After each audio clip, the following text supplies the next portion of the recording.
সোমবার রাজ্য সরকারের কৃষি ও কৃষক কল্যাণ দপ্তরের পক্ষ থেকে এক পর্যালোচনা বৈঠক অনুষ্ঠিত হয় আগরতলা প্রজ্ঞা ভবনে। উপস্থিত ছিলেন কৃষিমন্ত্রী রতনলাল নাথ সহ দপ্তরের অন্যান্য আধিকারিকরা। এই বৈঠকে কাজের গুণগত মান এবং আগামী দিনের কর্মসূচি নিয়ে আলোচনা রাখা হয়। সাংবাদিকদের মুখোমুখি হয়ে মন্ত্রী রতনলাল নাথ জানান, কৃষি এবং কৃষক কল্যাণ দপ্তরের যৌথ উদ্যোগে রিভিউ মিটিং করা হয়। রিভিউ মিটিংয়ে উপস্থিত ছিলেন ডিডিএইচ, ডিডিএ, এসএ এবং সেক্টর অফিসার।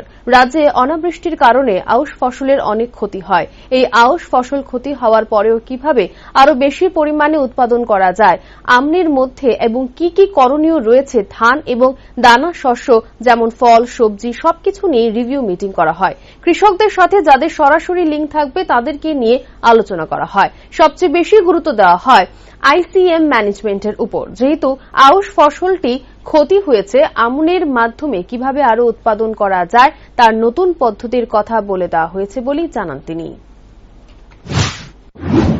আমাদের কৃষি এবং কৃষক কল্যাণ দপ্তর দুইটাই, এগ্রিকালচার এবং হর্টিকালচার, এই দুইটা দপ্তরের একসাথে বসে আমাদের রিভিউ মিটিং করেছি। যারা রিভিউ মিটিং এ ছিলেন তাদের মধ্যে ছিলেন DDH, DDA, SA, sector officer. এই লেভেল পর্যন্ত আমরা মিটিং ডেকেছি এবং অনাবৃষ্টির কারণে আমাদের আউশ ফসলের একটু ক্ষতি হয়েছে, কিন্তু এই আউশ ফসল ক্ষতি হওয়ার পরেও কিভাবে গতবার থেকে বেশি আরো প্রোডাকশন রাখা যায় আমনের মাধ্যমে, সেজন্য কি কি করতে হবে। কৃষি এবং শুধুমাত্র ধান নয়, ধান এবং দানা শস্য, ফ্রুটস, সবজি সবকিছু মিলিয়ে আমরা রিভিউ মিটিং করেছি এবং রিভিউ মিটিং করে কিভাবে আমরা করতে হবে সেটা একটা প্ল্যানিং প্রোগ্রাম আমরা নিচু স্তরে যারা একদম কৃষকদের সাথে ডাইরেক্ট লিঙ্ক থাকবে তাদেরকে নিয়ে মিটিং করেছি।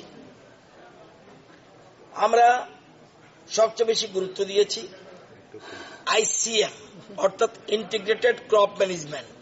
যেহেতু আউশ ফসলটা মার খেয়েছে, সেজন্য আমনের মাধ্যমে যারা আরো অন্যান্য ভাবে যাতে এটাকে ম্যানেজ করতে পারি, সেজন্য কি পদ্ধতিটা আমরা বলে দিয়েছি।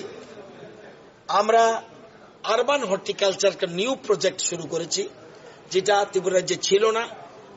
অর্থাৎ যে 20 আরবান বডিজ, এখানে কিন্তু আগে কোনো কৃষির জন্য গুরুত্ব দেওয়া হয়নি।